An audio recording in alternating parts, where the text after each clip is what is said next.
Bom dia, boa tarde, boa noite e boa madrugada também. Bem-vindos ao canal do Apressado. Olha, a gente está acompanhando aqui uma situação de emergência que está acontecendo agora mesmo. Uma das tempestades talvez das mais poderosas que a gente já viu registradas na história do Atlântico acabou de tocar a terra. As autoridades ali na região do Caribe, todo mundo em alerta máximo, e existe um medo bem real, sabe? De que a gente esteja vendo o começo de uma das maiores, talvez, catástrofes naturais desse século. Então, o nosso objetivo aqui hoje é dar uma olhada mais a fundo nas informações que a gente tem sobre esse furacão Melissa. Vamos tentar entender a força dele, que já estão dizendo que é sem precedentes em alguns aspectos, e ver também os primeiros relatos de impacto que estão chegando, né? Para a gente ter uma noção da gravidade do que está rolando. Para começar, vamos tentar, assim, colocar em perspectiva a força desse negócio. O furacão Melissa, ele chegou na categoria 5. Isso na escala Saffir-Simpson, que é o topo, né, o máximo. Isso quer dizer ventos sustentados que ficam ali perigosamente perto dos 300 quilômetros por hora. As fontes que a gente viu trazem números bem consistentes, tipo entre 280, 282, 290, chegando a quase 300 km por hora. Teve registro de 297 km por hora. E lembrando, né, as rajadas podem ser ainda piores. Aliás, falando em rajada, tem um dado que, nossa, impressiona mesmo, dá a dimensão do que está acontecendo lá no olho do furacão.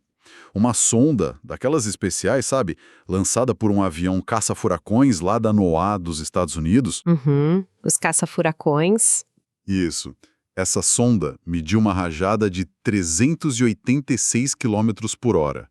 E o mais maluco, isso a uma altitude bem baixa, tipo uns 100 metros só acima do mar.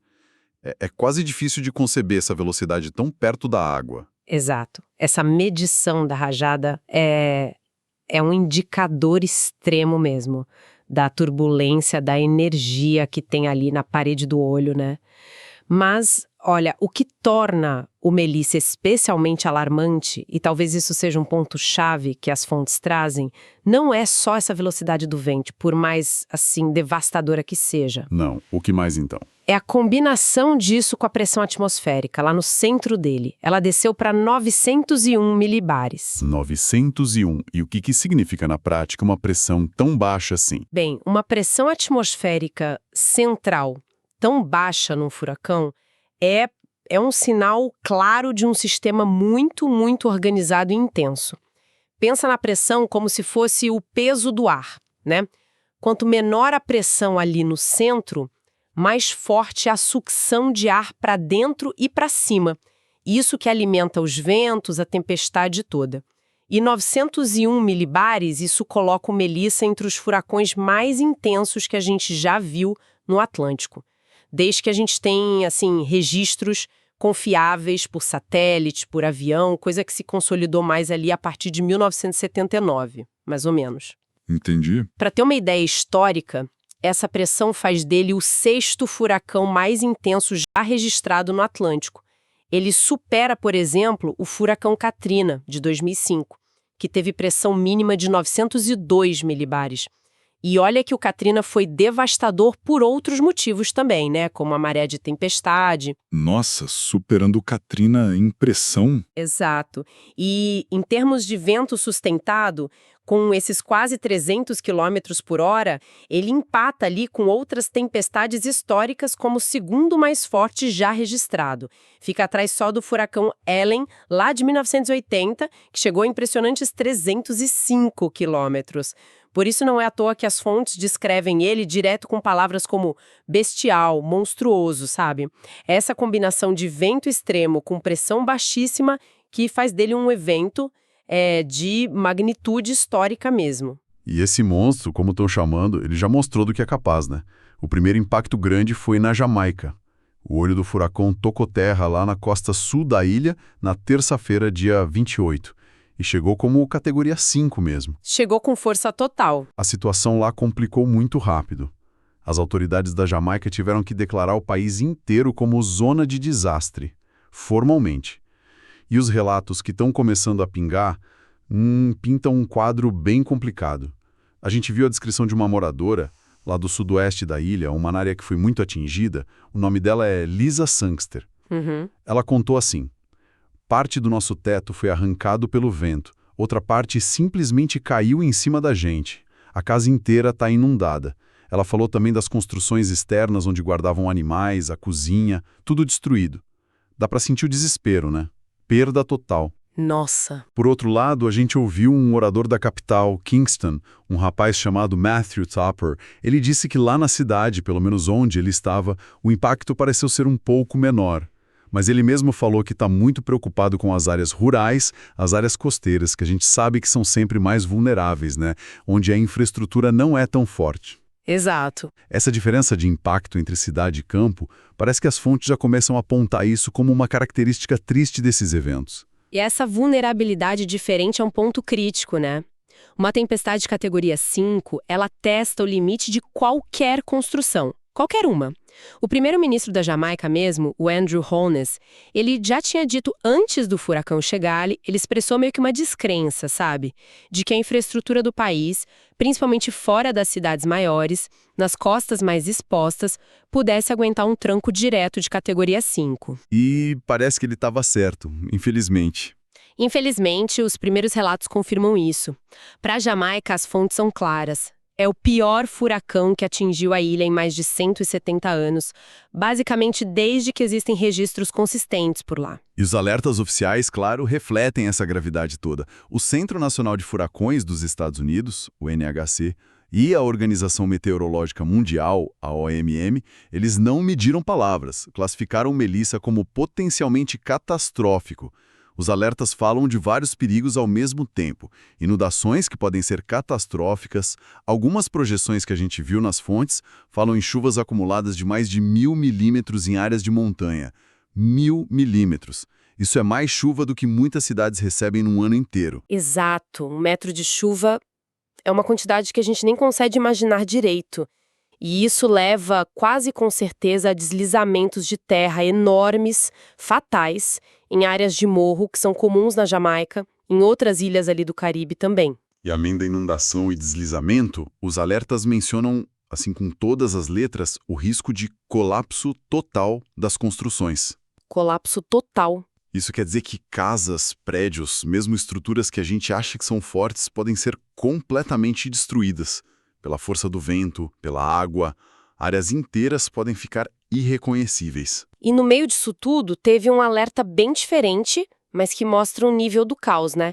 As autoridades jamaicanas alertaram a população sobre crocodilos que foram deslocados por causa das inundações gigantescas. Imagina um perigo a mais no meio da luta para sobreviver. Olha só, é fundamental a gente dizer uma coisa que as fontes também estão destacando.